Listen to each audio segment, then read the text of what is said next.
With the sixth pick in the 2026 NFL Draft, the Kansas City Chiefs select Mansour Delane, defensive back, LSU.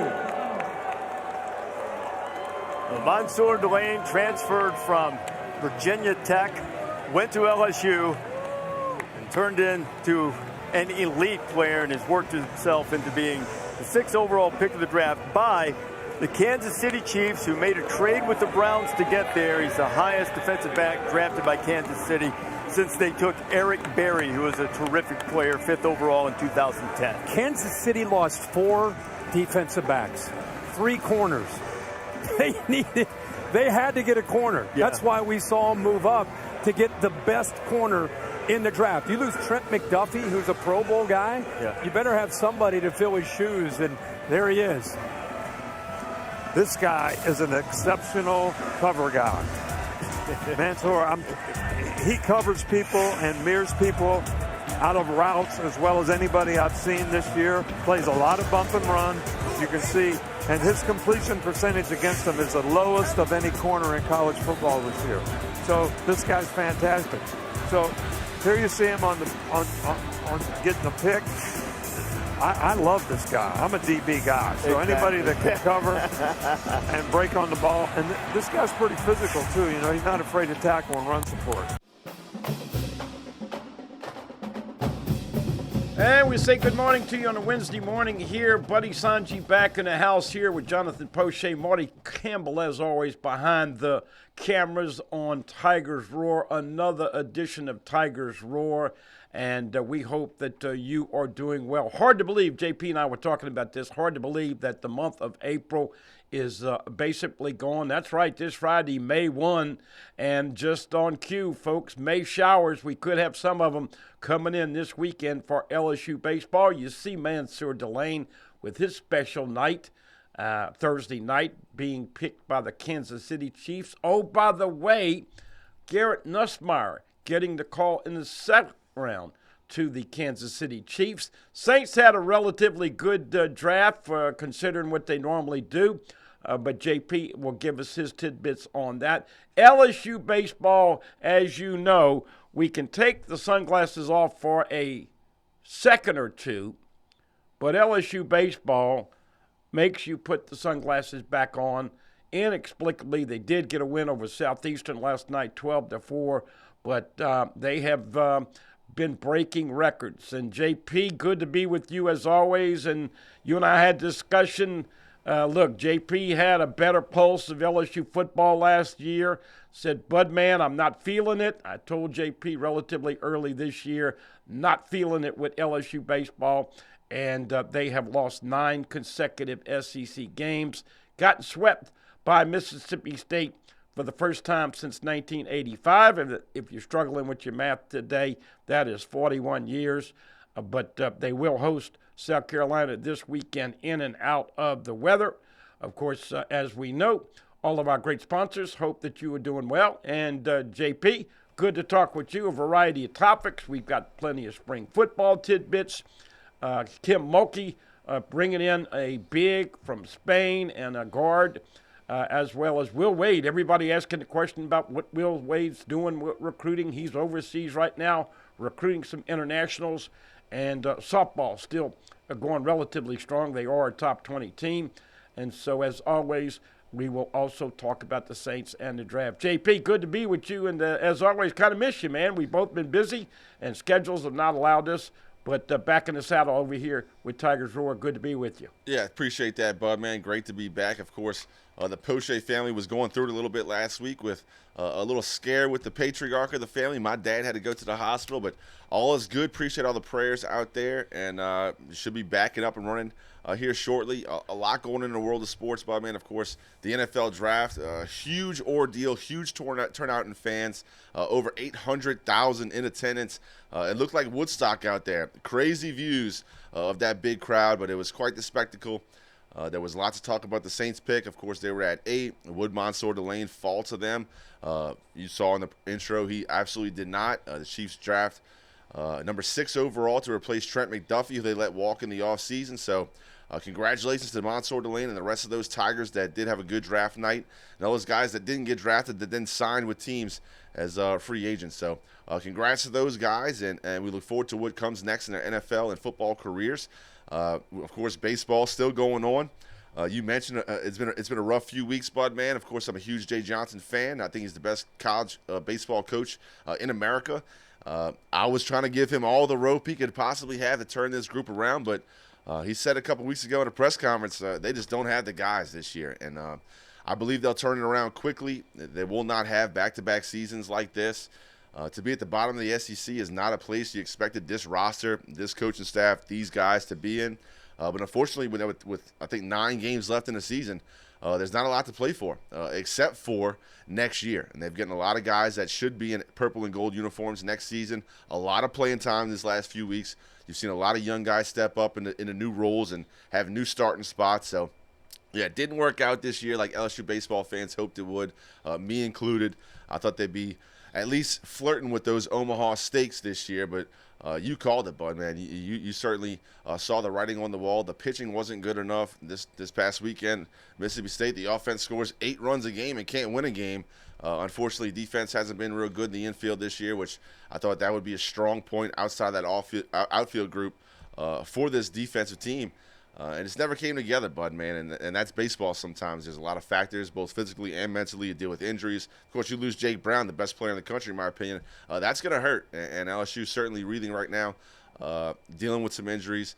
But there is a positive side, Bud, man. A lot of young guys, like I already said, they're coming back next year. They should come back next year for Coach Jay Johnson. They will already have a bunch of experience. So, wrapping up baseball season, not the way we wanted to, but looking forward to the end of spring, fall, moving into summer. I know you went to the last scrimmage this past weekend. I know you got a bunch of good stuff from LSU, from Lane Kiffin. And this quarterback room, Landon Clark, I mean, he's getting a lot of reps with the ones because of the injury to Sam Levitt.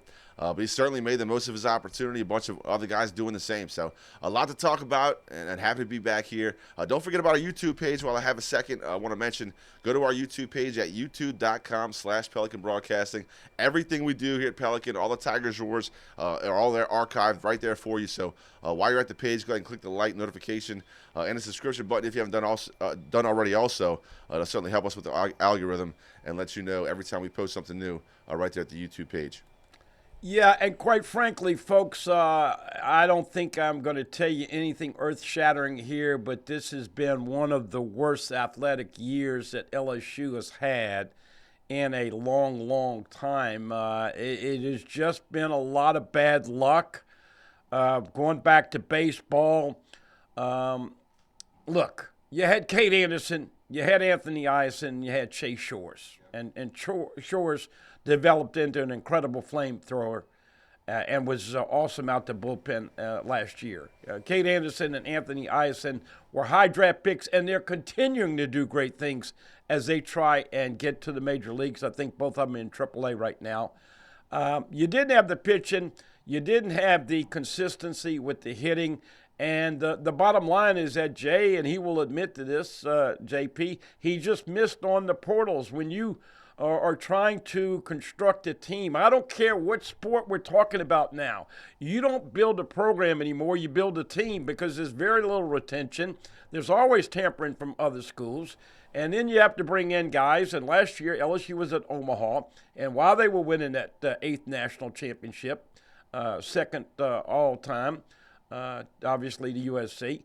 Then you had a lot of teams taking care of business and spending a lot of money and getting transfer portal guys. Jay's admitted he brought too many home run hitters and outfielders and guys that we thought were going to be plug and play. Big Papa was a phenom early, and unfortunately he's been slumping. Caraway has been in and out at third base.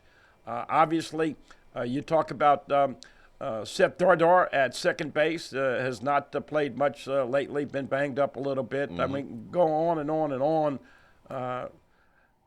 It's just been rough to watch, JP. They haven't been entertaining, and they found ways to lose. As you alluded to, 8 runs scored against Mississippi State. Just to recap the last 3 weekends, got beat and swept at Ole Miss.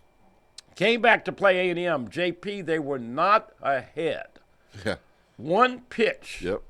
One inning. One half inning against A&M. They were behind the whole weekend and got swept. And then last week you had a 7-2 lead, invariably getting beat 9-8. Had another 8-5 lead, got beat 13-8. I mean, have not been holding the leads. It's been frustrating.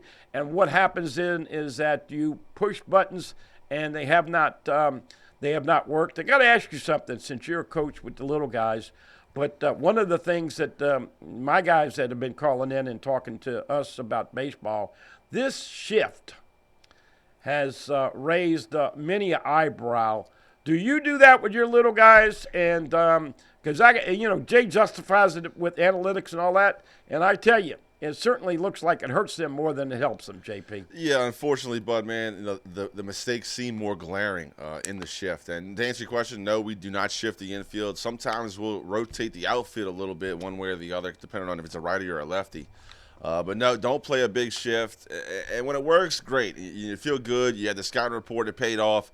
Well, yeah, when it doesn't work, it just seems so glaring. Like, it sticks out in your mind. Like, what are we doing here? So I'm not a huge fan of the shift, Bud, man. They don't let the pros do it anymore because it did shut down offense. I mean, they wanted more offense in the game. Pitching was too good in the pros, so they wanted to take away the shift to have more offense. In college, and I'm not to say I'm against the shift. I'm not a real big fan of it. And Jay Johnson, just for instance, he likes to take position players like from the left side, move over to the right side. I don't know how many balls in practice they're taking from the right side. So, yeah, and just to see it off the bat, different spins, I'm not a big fan of it. I understand that Coach Jay Johnson it's an insult to him even to bring up how I coach in comparison of my opinion about what he's doing at LSU. He's the best. I'm working with children. But in my opinion, I'm not a real big fan of the shift. Like I said, when it works out, great. But when it doesn't work out, it's just so glaring. It kind of sticks with you in your memory about that being like a big error in the game.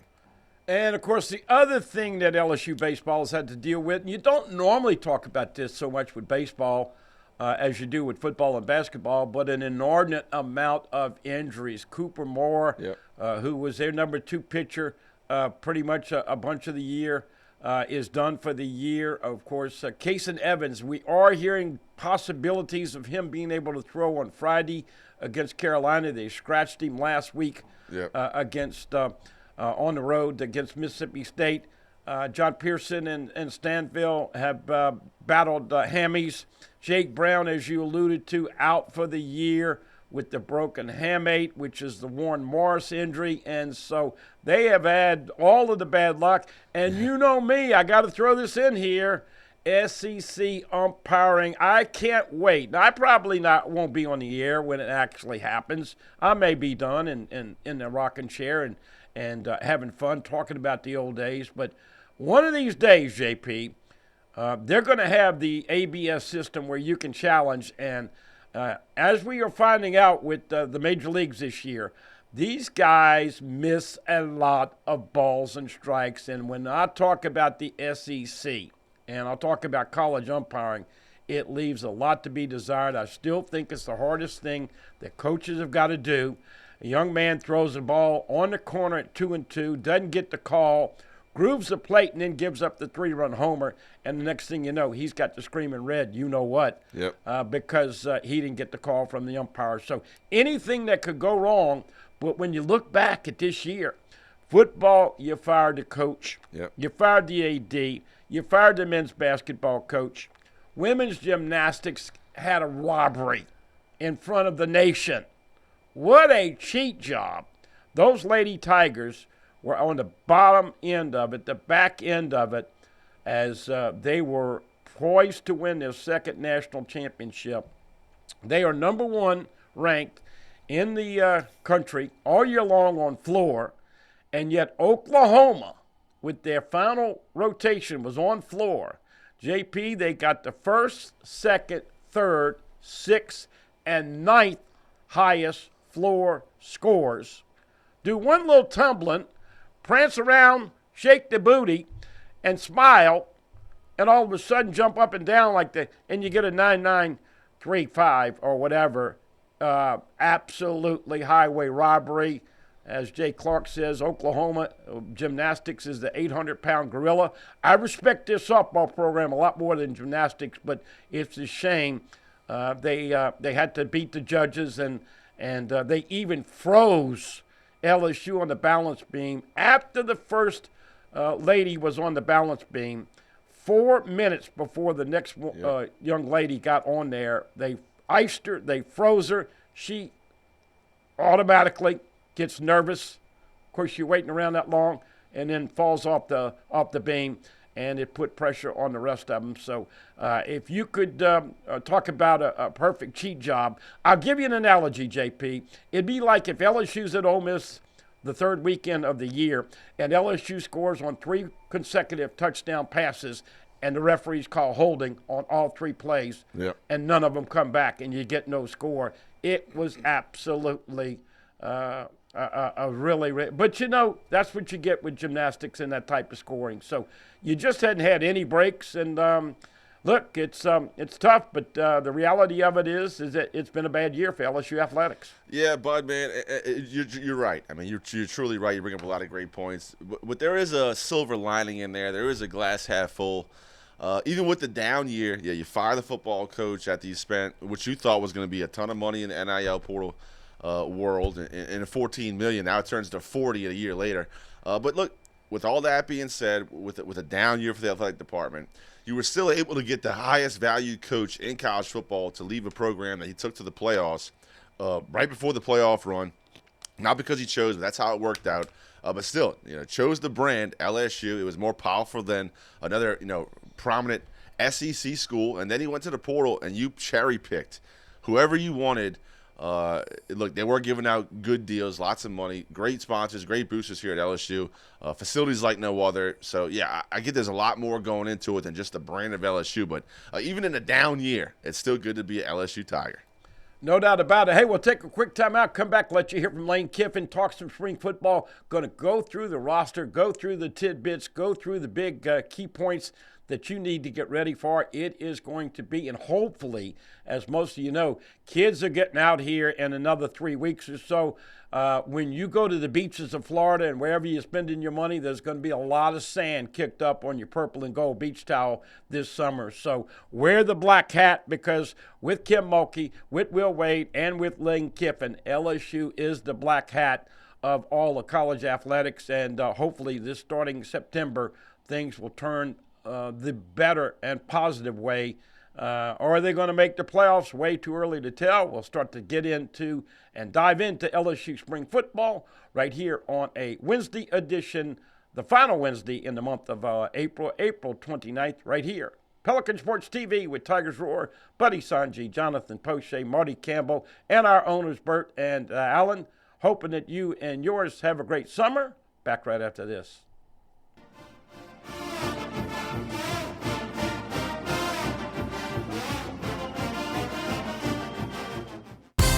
Embrace the luxury, safety, and comfort of a new Mazda at Team Mazda. Right now, get 1.9% financing for 60 months on a new Mazda CX-5 or a new Mazda CX-50. Find spring savings on your new Mazda here at Team Mazda on Airline.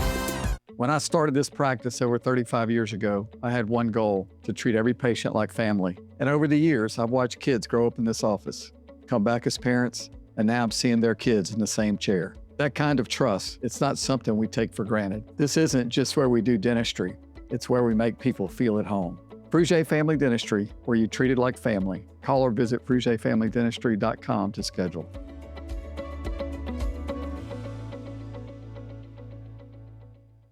Visit Treads & Care Tire Company's new location on Hooper Road in Central. Locally owned for over 50 years, Treads & Care is known for quality automotive repair and top-notch customer service. I'd like to invite you to come out and see us at our new location in Central. You can't smell it, but you can almost taste it. And whether it's for a family get-together or a game day feast, having Manda in the mix always sounds good. For 3 generations, their quality meats and original seasonings have made Manda a Louisiana legend and made their family sausage Louisiana's family sausage. Manda Fine Meats, the flavor says it all.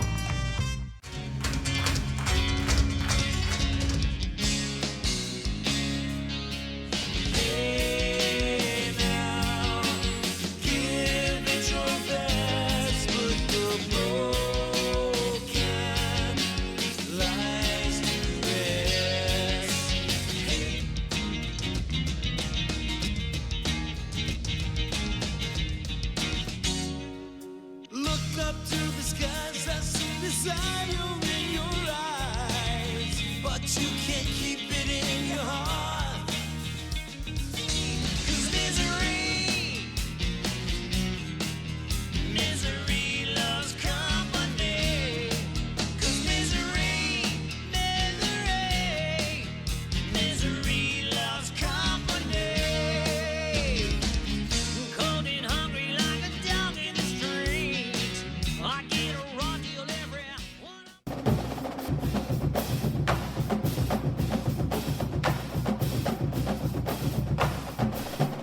All right, folks, just to give you a little bit of an overview, there have been a couple of serious injuries. Gabriel Relaford out for the year at edge rusher. Aiden Anding out for the year at corner, but everybody else bumps and bruises. And we will talk a little bit about the roster and some of the things to look for. But let's give you a little Lane Kiffin as he recaps spring football out at LSU. Here is first-year coach Lane Kiffin talking with the media, giving you a little bit of a spring football recap.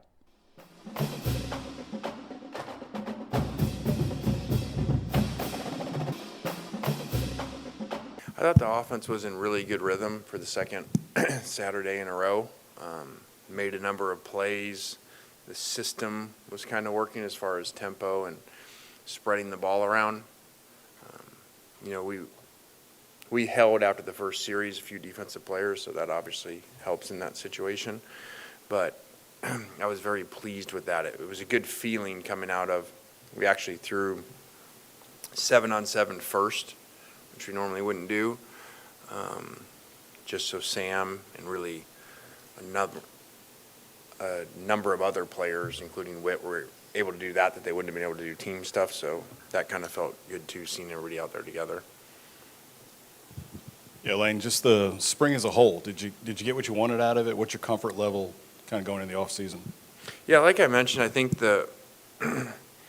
when we decided, to take Sam, part of that was having to realize, okay, he was not going to, for the most part, be there in the spring, and that would have you have a certain feeling about spring, that he's not there, but understand it's, about the long term and what that looks like. So I think that played into a little bit, plus some other players not playing. And so I think when you add in him, the receiver, Witt, you're going to add some pieces back in where you're going to feel different, in the fall or even the summer. So, but I think the guys did a really good job buying in, working hard, really trying to do the right things, very little distractions from guys. That probably is, there's good and bad to everything. I think the no spring portal, obviously is bad in your first year because you'd like to have it. Now that you've been here for a while to assess your roster and everything.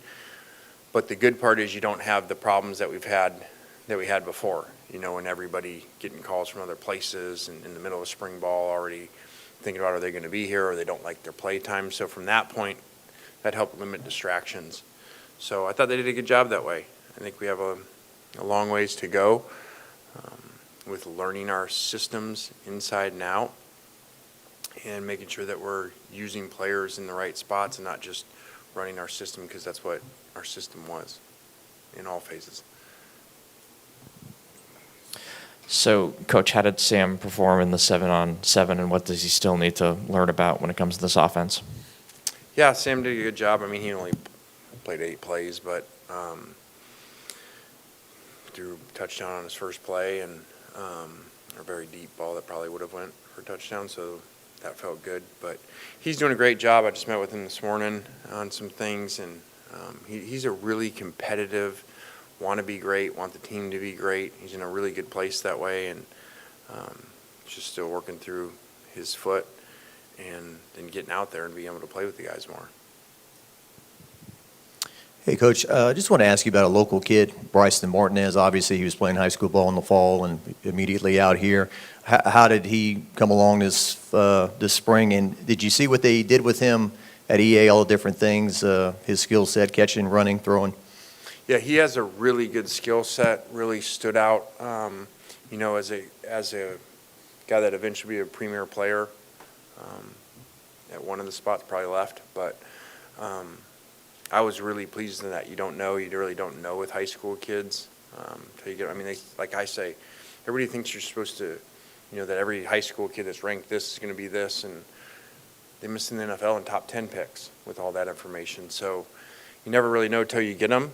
And he's the guy, like I told our guys, that if you looked at him without ranks, any of that stuff, and said, hey, this is, one of the top guys in America, young players that we got, you would say that. So he's got a really high ceiling, really excited about that. That's one of those things as you get here, you're really hoping, even though you know some, that you have some really good young players on a roster.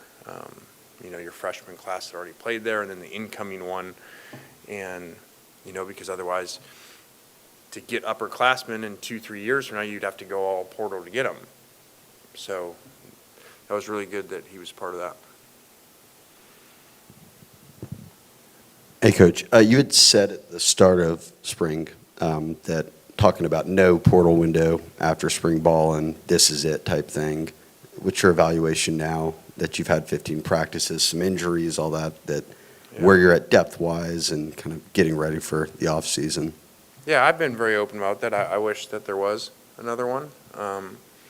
I've talked to coaches about that, and coaches that have been somewhere 2-3 years feel differently because they like that they have their whole roster and that they've evaluated for a time. So they knew what was coming back before. They knew how it fit, how the players knew you.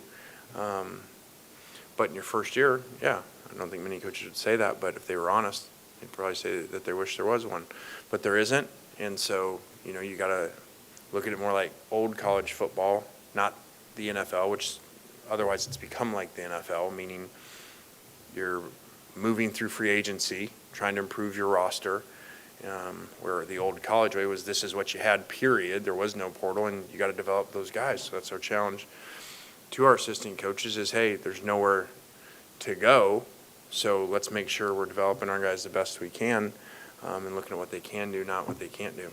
And then how much did Sam's involvement in spring, you talked about it last week, maybe just even being out there as kind of like a pseudo coach, how much does that expedite or kind of cut that learning curve of knowing your offense and everything to when he gets to fall camp and doesn't have as much on his shoulders? Yeah, he's taking it very seriously. It's a lot to learn within the system, and he really spends a lot of time up here, and that's not easy. When you're not playing, it's a little bit harder, to stay locked in and go to walkthroughs and do all those things, but he's taking that very seriously. He's real serious about being great. Like I say all the time, we actually talked at length today about this. If we're in the team room and I said to all the players, how many of you love football? Every single one will raise their hand. Well, they don't. Some do. Most love what football gives them, whether that's the money, I can wear the gear around, I get the attention, I get social media. Very few of them really love the game, like the work that's within it. And Sam is that. We talked about it today. He loves to work. He loves to go home at night and spend more time on football and things he can develop, not just physically, but mentally also. Coach, along those lines, your impressions of the virtual reality tech over here and how the three quarterbacks can utilize that this summer to get better? I think it's really valuable. I think Jack is extremely valuable here for all sports, but speak for ourselves. And what he does and his team of people is really a secret weapon, for preparation, for in-season preparation, but also in recruiting that parents see that they get that here and that they have access to that. So I think that's really, really critical for a lot of positions. Lane, when Aiden Anding was injured, you mentioned cornerback depth was a concern. That was right at about the halfway point of spring. In the second half, were there any corners that maybe took advantage of those reps that you feel maybe made the most of that opportunity? Yeah, I think that that's a huge emphasis for us into this offseason to look at because some guys did some decent things, but nobody stepped up to make you feel great in that. And so we've got a lot of work to do in that. And that's what I said, there's no portal to go to. So we've got to develop our guys and get the most out of them and look at what coverages we're playing with everybody and all those things because, again, it's different. This is your roster. This is what you're set with. There's nowhere to go. So how are you going to what programs are going to make the best, even utilizing whether that's position changes, whether that's different schemes, like I said earlier, to make the most of what you have. Coach, what were some of the first things you wanted to establish with this strength and conditioning program? And is Nick Savage, is he just bringing in the exact same thing he had at Ole Miss, basically? Yeah, Nick's done a great job. Back to Mississippi State, then Florida, then with us, at the last place and now here. And he does a great job because he has a really good system in place, but also the players know how much he cares, the time he invests with them. You know, when I meet with the players individually here, post-spring, already, like, one of the common things they say when I ask about the program, how do you feel about things, you know, is they talk about Coach Savage and the change in the mindset, but that how hard they work, but they feel like he's in there with them. You know, he's not telling them to do things he's not doing himself as far as commitment to the program. So he's been phenomenal. I'd heard about him before. He's been great since we've had him. I've even heard from programs where he was before that haven't had him since, obviously, and have felt a difference in the program because of that. That says a lot. Hey, Coach Giffen, right here in the front. I've been asked a lot about, how y'all doing this spring, and it's spring ball, so I've been mostly positive. And the response I get a lot is, well, they have a $40 million NIL roster. They should be good. Is that a short-sighted way to look at things in the transfer portal, the way the roster is constructed? Yeah, I think that's a really fair question because I think that is what a lot of people assume. There's a lot that goes into a team, and I'm not confirming or denying numbers. I'm never going to get into numbers up here. But a lot goes into that of making the right team, but then once they're there, also breaks too. Injuries, breaks in games, scheduling's a major part. So much is about wins and losses, which I understand, and this team won this many games, but within that and within that roster is how do they play together?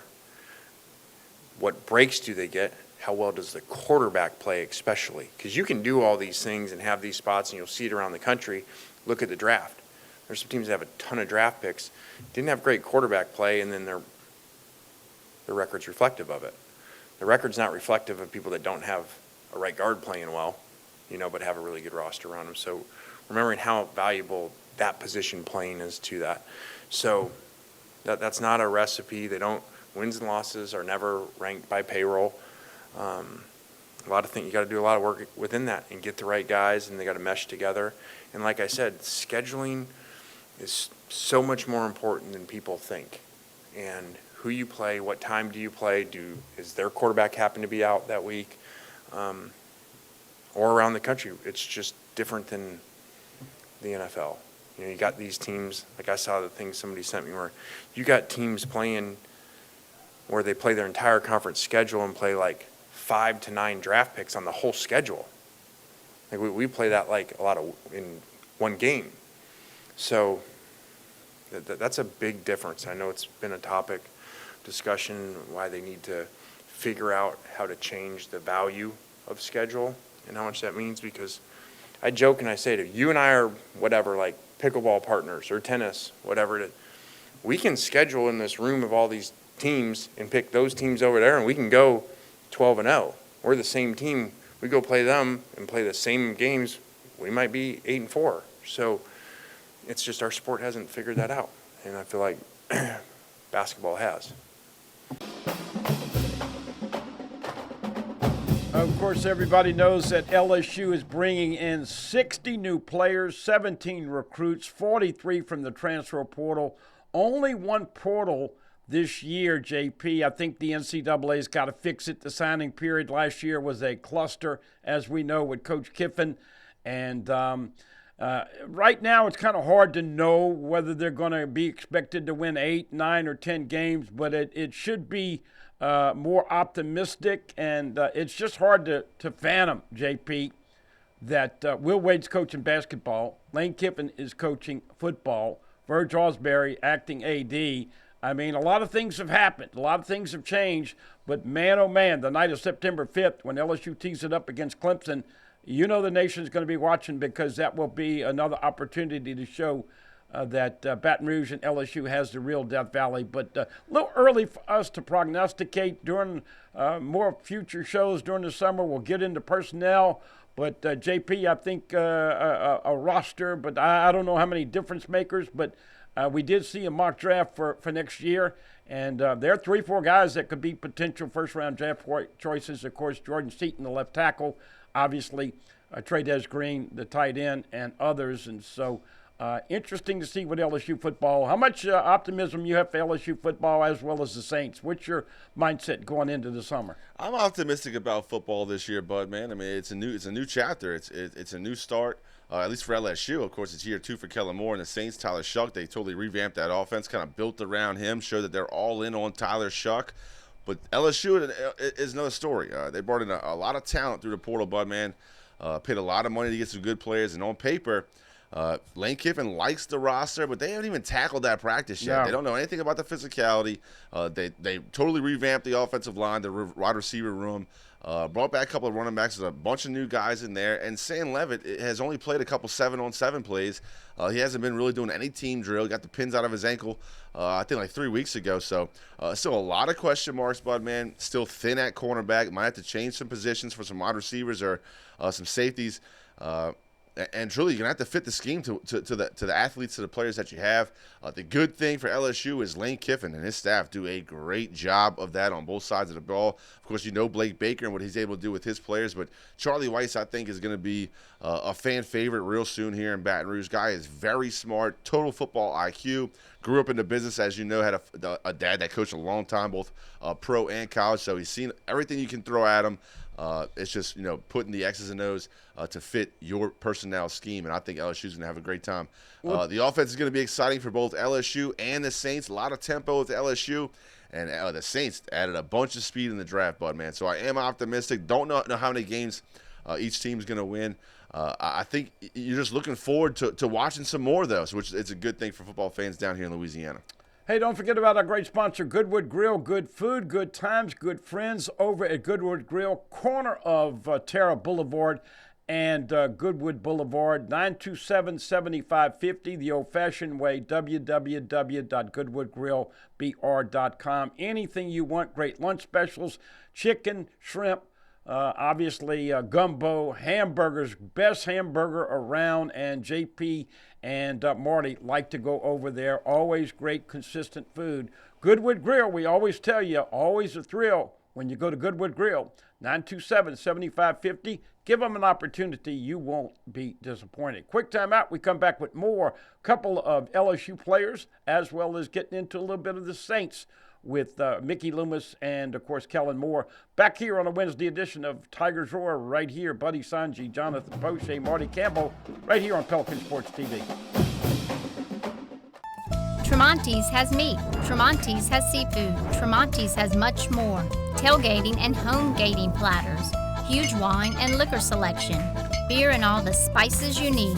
Chairman Reserve and Wagyu meats. Ribeye rolls, shrimp rolls, kebabs. 20 flavors of sausage for the grill. Daily lunch specials and game processing. On-site catering also available. Good meat ain't cheap and cheap meat ain't good. Visit Tremonti's.com. Few things in life are as valuable as family and peace of mind, especially when it comes to your final arrangements, and that's where Lee Serio can help. His prepaid funeral plans make sure your life will be remembered exactly the way you want it to. With Lee Serio, no detail is too large or too small.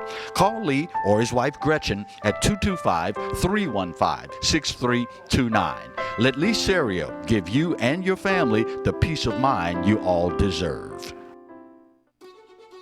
Live and play on the fairway at Greystone Golf and Country Club, a serene, challenging golf destination located in Denham Springs.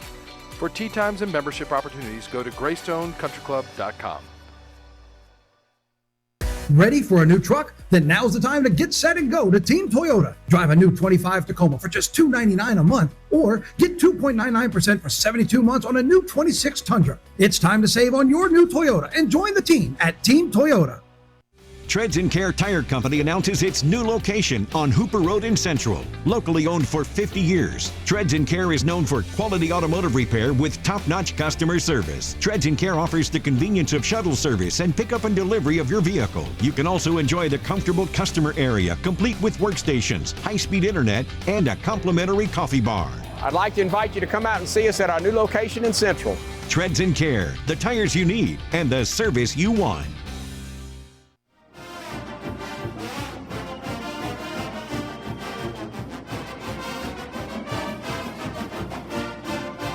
All right, folks, as always, we're going to let you hear from a couple of players. Two new players. Jordan Ross was a five-star defensive end at Tennessee. He's going to be on one of the edge next to Princewell. And, of course, Winnie Watkins. You're going to love number 6. He's a shake and bake wide receiver. You may see him in the return game. Here's a little bit of Jordan Ross and Winnie Watkins meeting with the media out at LSU. Honestly, I feel like everybody's doing great, and the spring's going really well, to be honest.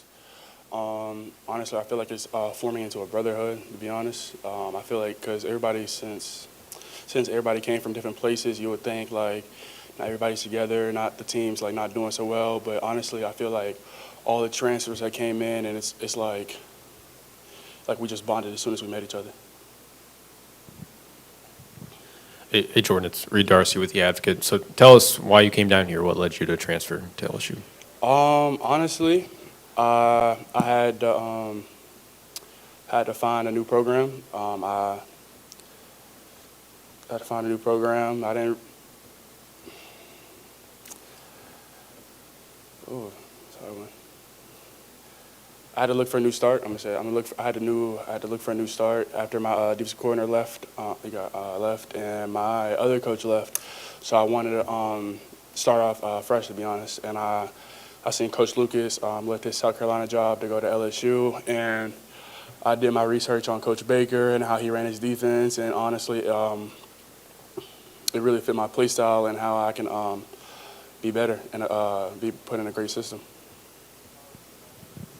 I know you're new to this system, but how has the relationship been with Blake so far, Coach Baker? Honestly, I didn't really think he was like gonna be so laid back and chill. To be honest, he kind of surprised me when he had the cleats on. I'm like, why does he have cleats on? Because I'm not really used to that. I'm realizing, like, I remember the first day of OTAs, he's just running out there. I'm like, I've never seen that before, and he's just having a blast. Like, it's all, like, he's not so serious. Like, he's having a great time, like, being out there with all of us. Hey, Jordan, Corey Diaz with the Daily Advertiser. I guess I'll have two for you. I'll follow that up real quick. I guess, how infectious is Blake's energy within the defense? When you guys go out there and you take the field and he's out there bringing that energy, how much do you guys feel like you have to sort of match that? He honestly brings it up in the meeting rooms. He comes in there, we're in the meeting room listening to music, and he comes with the energy, so we try to match his energy. Or, try to match his energy and just cause havoc on the field and just try to have a bunch of punch-outs and a bunch of PBUs and get sacks on the quarterback and just really just cause havoc on the opposite side. And I guess my second question is obviously you being new to this program, when you came in, like, what was your approach? Like, how did you want to approach this spring? Honestly, really just take a step back and learn, honestly. It was a different coach, a different system. I just wanted to learn and figure out how I can be a factor in this defense, to be honest. And I was just really just taking a step back, listening to what they had to say. I honestly learned some things from my other school, but I wanted to figure out how do they do it and why do they do it. Yeah, tell me about your edge room. When I'm looking at you guys at practice, there's not a ton of numbers out there, I guess, so you're obviously getting a lot of concentrated coaching, right? That's probably good and bad. You probably get worn out on drills and et cetera. But, like, how do you like that, and how much does having Princewell there kind of, you two bonding, I guess, as, new incoming players, does that help kind of move things along? Honestly, I love the DN room. P. Will is really great. He learns stuff from me and I learn stuff from him, and we just we bond together. And the DN, the edge group really bonds together. I really love it. I honestly feel like it's brother. I pretty much know everybody in there. We got Dylan Carpenter. He's going to be a really good factor this year. We got KC. He's going to be a good factor this year. Trent, the Erling Rowley. We got Dame, and we got Jalen. We got all different attributes for this position, and I feel like that whole group, that whole position group can be a big factor for this defense. I would say being recruited out of high school, Coach Kiffin was already like a big point to where the reason why I wanted to go to Ole Miss. So, like I did my visit there. I loved everything there. The offense was great. The offensive staff is really good, and they're like a group of geniuses to me. So, Coach Weiss, all of them, Coach McDonald, you know, they showed me the offense, and I was like, I want to be a part of it. I went to Ole Miss, did my part, you know, because I was a freshman. So, I really just tried to find a role, play when I played, got the ball, whatever, did my job, and then as Coach Kiffin got the opportunity to go to LSU and he told me that he was going to go there, I was like, you know what, I'm gonna take my talents to there too, because I feel like I put my trust in him coming out of high school. So coming out of high school, going to Ole Miss, him going to LSU, I feel like it was just a good move for me. All right, let's talk about the jersey number. How y'all going to figure that out? Shoot, I'm just doing my job. I don't even know. I'm just going to keep competing and just let's see how everything play out. Have you had that conversation yet? No, sir. Okay. Just how is it working with the quarterbacks that you're working with in the spring, knowing Sam's on the side? And like, I guess, how much do you feel like the work is still in front of you once Sam gets up and moving? I feel like we got a good group of quarterbacks, you know. Like, it's a good competition. Sam isn't in here yet, so, like, once Sam gets in there, it's going to be even crazier. It's going to be a more talented group. I feel like Landon and Hassan are really good quarterbacks. And at the end of the day, like, I just got to get open and make the play. So it's like, whoever throwing me the ball, it doesn't matter, you know, just make the play. Hey, Winnie, it's Reed Darcy with the Advocate. So tell us about the offense. What is it specifically that you like about the structure of it and how it complements your skills? I would say, like, the offense is a very, like, fast-paced offense, so it keeps defenses on their toes, you know, and they're going to get burnt out real quick. And me coming from, like, as I was younger running track, I'm used to having a long stamina. So this offense was kind of, like, perfect for me because I got long stamina. The plays, they give you catches on the run, you know, so where you can catch it and get that run at the catch. And I feel like that's, like, my best ability is run at the catch. So as I was looking at the offense, I was like, they keep defenses moving and get them tired, and I won't get tired. And then it also gets me the ball in space, and I can play in space and do what I do. Hey, Winnie, Jacques Doucet, WAFB here in Baton Rouge. I think it was 2 scrimmages ago. They threw you a ball across the middle from the end zone. You caught it and broke it. It's about a 70-yarder or so. Is that kind of what you bring to the team, explosiveness, big playability? How would you describe your skill set? I would say, like, I could do very many things. Like, when I was younger, I played running back. So before I got to 8th grade, I was a running back, and, like, I'm just a really good, like, ball and hands guy. And then as I got older, I developed traits of a receiver. So once I put both of those together, as I got into college, like, now I'm able to come out the backfield. I can make big plays down the field. I can run routes. Like, I could basically do a mix of it all, you know, because, like, over time, everything just got built in. So now I feel like I could be able to make them big plays like you guys may have seen, or I could catch some short passes and get the extra little chippy little 2-3 yards, you know, like. So I feel like I could do a various amount of things.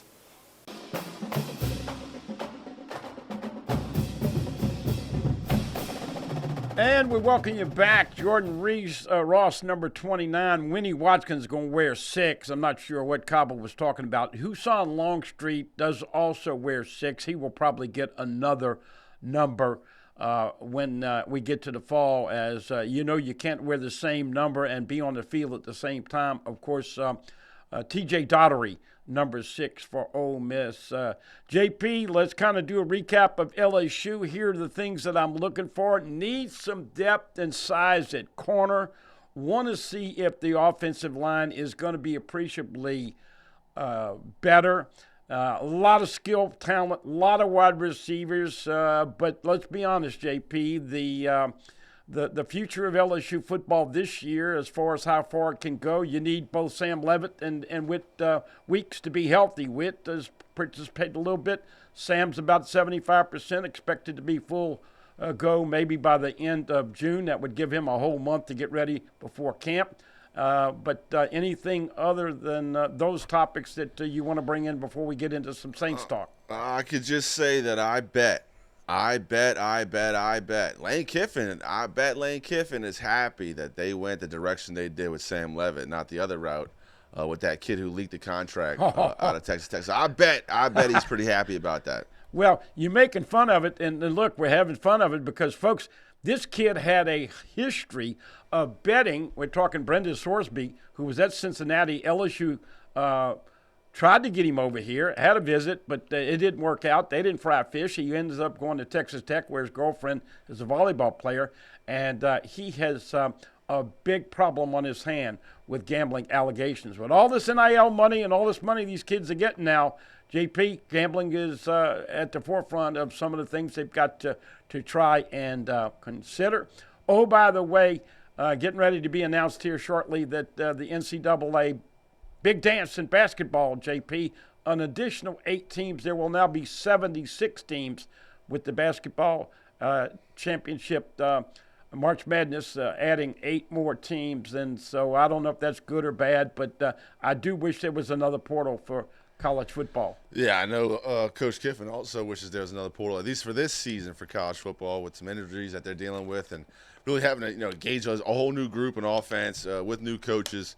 Yes, I'm sure he does want another window. It's not going to happen this season. Who knows what happens in the future. I don't think Coach Kiffin's going to necessarily need another window, excuse me, in the future, but it would have certainly helped this year. Hey, we'll talk in depth about the spring team and give you some positions and players that have stood out, but we want to focus a little bit. JP, tell me about what you thought with the Saints draft and Jordan Tyson, who is a very talented wide receiver. But, JP, his medical issues have been, and if you could, let's go through these draft choices for the Saints as we've got them up on the board. Yeah, round 1, take Jordan Tyson. Many people thought he was the top wide receiver in the draft class, so Tyler Shough does get an offensive weapon. This guy supposedly is going to be the new number 1 and help Olave get open. Does deal with a lot of injuries, so hopefully he stays healthy. Mickey Loomis did say he's very comfortable diving into the past injuries in a plan moving forward to get this guy on the field. Then you go second round, defensive player from Georgia, Kristen Miller, really a run stopper. It does good gap fits. Then you help Tyler Shough out with a tight end in Delp, also from Georgia. Then you can bolster that offensive line, bud, man. Big right from Auburn, a run block specialist, huge at like 6'5", 330 they have him listed at. Don't know if he's going to take Ruiz's spot in his rookie year, but hopefully in his rookie deal under the rookie contract the next 3 or 4 years, he will be the starting offensive lineman at that right guard spot. Moving over to Trey Lance's little brother, Bryce Lance, receiver out of North Dakota State. Very fast, got good size, bud, man. Right around 6'4", also ran a sub 4.4, so good mix of size and speed. Go to the 5th round, get the brother of Sonny Styles, who lit the first round on fire, but Lorenzo Styles Jr., the older brother of the Styles, had a fantastic combine, ran a sub 4.3, did have surgery on the labrum, so expected to have that guy back come minicamp time for the Saints. Then some familiar face for LSU fans, Barian Brown. Expected to play some receiver, but really, I think the Saints drafted this guy to take that Rashid Shaheed return specialist. You saw Barian Brown, what he did at Kentucky, 5 returns for touchdown. Also had 1 with LSU, 6 in total for his career. And then kind of a guy in the back end, and T.J. Hall that could play a couple different spots in the secondary out of Iowa. He's got good size. Not the fastest DB in the draft, but the Saints like his versatility, bud, man. So you help a lot of spots. I know people were kind of expecting the Saints to address that cornerback spot early in the draft. That did not happen. So still some question marks. Where they're going to fill? How they're going to bring back Cameron Jordan? Are they going to keep Alvin Kamara? What is his role going to be? But you know this for sure.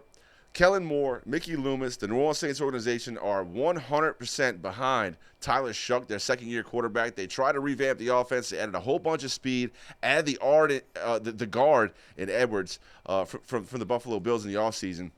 Also got Travis Etienne, so a lot of pieces on offense. And this defense was better at the second half of the year last season under Brandon Staley. They trade their 5th-round pick for a veteran pass rusher out of the Raiders organization, a guy that was number 7 overall in 2023 in Tyree Wilson. So you address that a little bit. You pick up a lot of good pieces on offense. I'm excited for Tyler Shuck to get this new revamp. Look, last season he was completing passes to guys that are working for Amazon a couple weeks before. So this offense is going to be exciting to watch. They're going to score a lot of points. It's going to be very fast.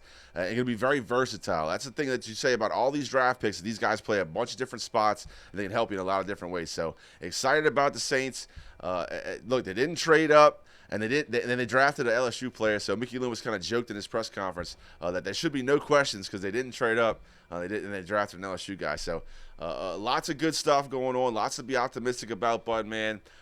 Pretty much the talking heads across the country gave the Saints a pretty good draft grade, 1 through 7. So not a lot to complain about. But, again, I thought there'd be more defensive players picked. But still, there's still some time in the offseason to address that.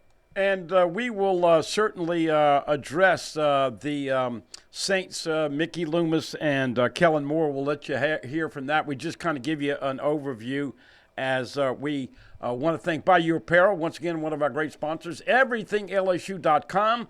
And we kind of give you an update. Once again, softball wrapping up their regular season. They are ranked 20th and about the number 9 seed. As they get ready to go to postseason play here in a couple of weeks. LSU baseball, 3 weekends left.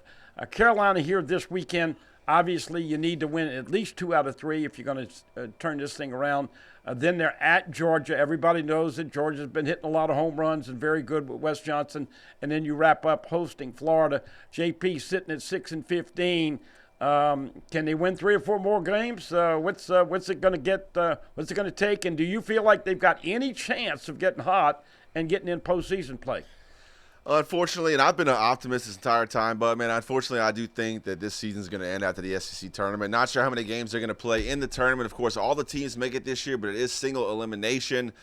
So, look, could it happen? Yeah, I guess so. They have talent on the team, and Coach Jay Johnson is the best in college baseball. But do I think it's going to happen? Unfortunately, no, I do not. Just had the Zurich Classic over at New Orleans. Of course, great to see Matthew and his brother win that.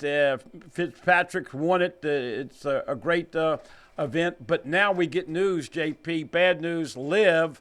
Their tournament for New Orleans has been canceled, and so that's going to cost the city of New Orleans quite a bit of money. Yep, but, man, and it's always a money grab, and you lose an event like that. It's unfortunate. Of course, golf huge across the country, and certainly picking up around the young people around the New Orleans metro area. So, yeah, would have liked to see it, but my heart's not going to break. Not a huge live guy, more of a PGA Tour guy. Yep, no doubt about it. All right, as always, appreciate all of you tuning in. Once again, like JP said, check us out on YouTube. Check me out on radio, Pelican Sports Radio 1 to 3, as Mike Scarborough, Alan Risher coming up today. Later on in the week, Jared Lee, former LSU quarterback, on Friday. Enjoy your afternoon, and we'll be back next week for another edition of Tigers Roar right here on Pelican Sports TV.